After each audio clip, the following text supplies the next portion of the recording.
Welcome back, everybody. A lot of excitement. Some great presentations this morning. All right. I'm really excited to introduce our next speaker, Dr. Yunmei Wang. Dr. Wang is an associate professor of medicine at Case. Her research has focused on the mechanisms linking immune responses to inflammatory and thrombotic diseases such as heart attack, stroke, and atherosclerosis. She'll be presenting today on leukocyte-platelet interaction for treating inflammatory and thrombotic disorders. Dr. Wang. Thank you, Dr. Tia. Thank you very much for the opportunity to share with you our exciting project over the last 20 plus years in 10 minutes. Yeah. So we have been working on inflammation and thrombosis. Those are, the inflammation and thrombosis coexist in many diseases.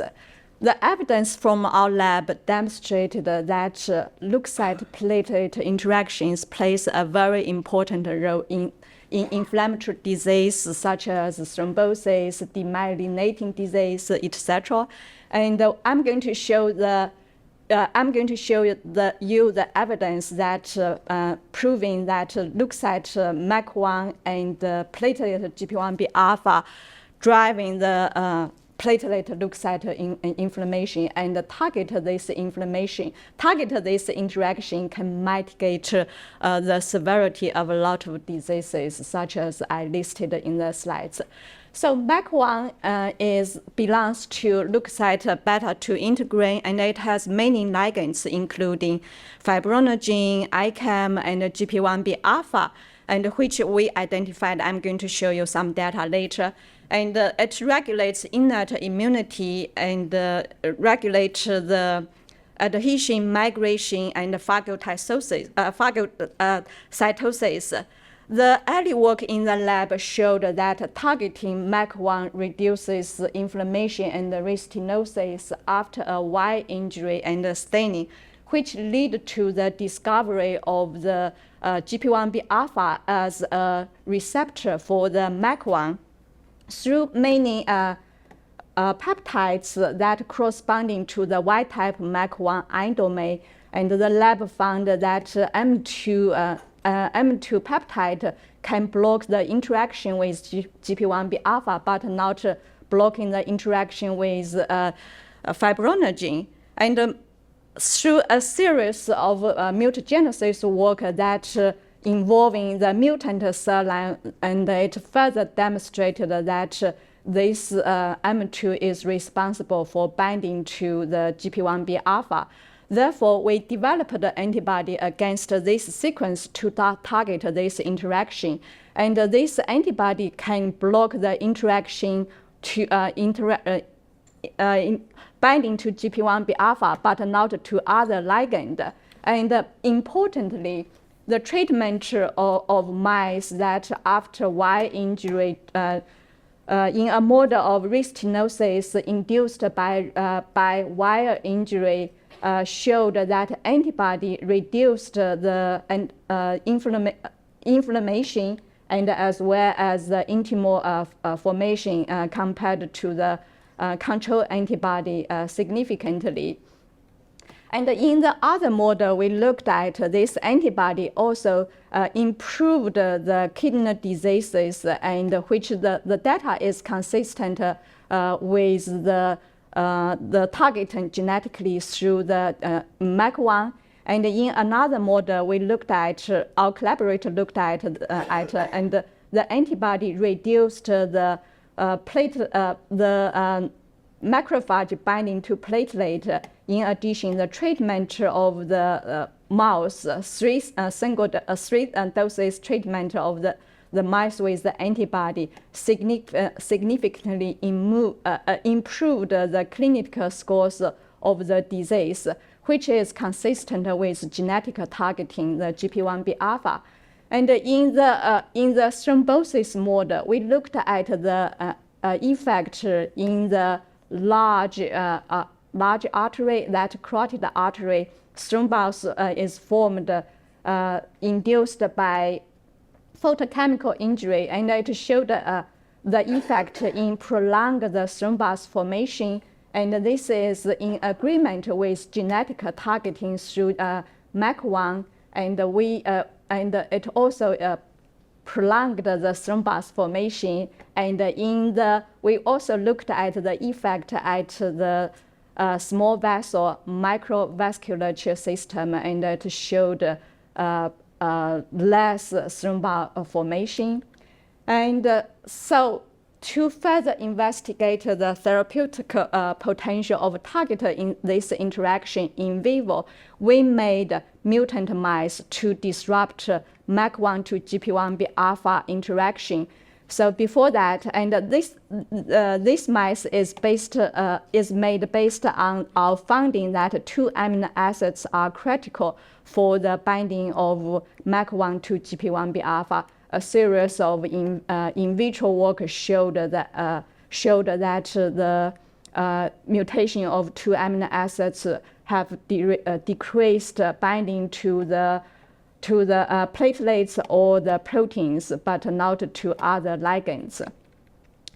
So this mutant mice is protected from thrombosis, and in both large vessel, this is carotid artery, and also in the small vessel. And in addition, and this mice is protected from atherosclerosis formation development. And here we are showing you the model that the data from the accelerated atherosclerosis model, and it showed that the mutant mouse has less atherosclerosis formation, and we also have data in the traditional DLR knockout mice, which it's not here. And in addition to this data, our collaborator found that the mice is protected from radiation-induced inflammation. So is it safe to target MAC1? And to answer this question, we did a lot of tail bleeding experiment on the different conditions, used different method, and it all showed that both MAC1 knockout mice and mutant mice have normal bleeding times.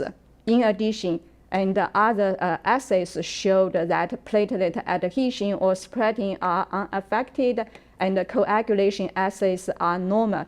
So this tells us that MAC1 is a safe target. So how about signaling? The engagement of MAC1 to GP1B alpha leads to bidirectional outside-in signaling, and it leads to the phosphorylation of the PKC, and also the downregulation of FOXP1, and as well as downregulation of upregulation of tissue factor, which lead to inflammatory response. On the platelet side, and the MAC1 GP1B alpha interaction lead to the phosphorylation of AK2. So what I showed you is briefly the evidence that we completed the discovery and the target selection steps. And we also completed the lead development and identification and the lead optimization and the validation steps, which I don't have time to show you the data. But in brief, we generated a large panel of anti-monoclonal antibodies, and we, through comprehensive screening strategies, we identified the top monoclonal antibodies with high affinity. We did the epitope mapping, and we confirmed the in vivo efficacy in a murine model of thrombosis and also a rat model of MI. And we humanized the antibody to optimize the antibody, and we also validated the efficacy of the humanized antibody in vivo.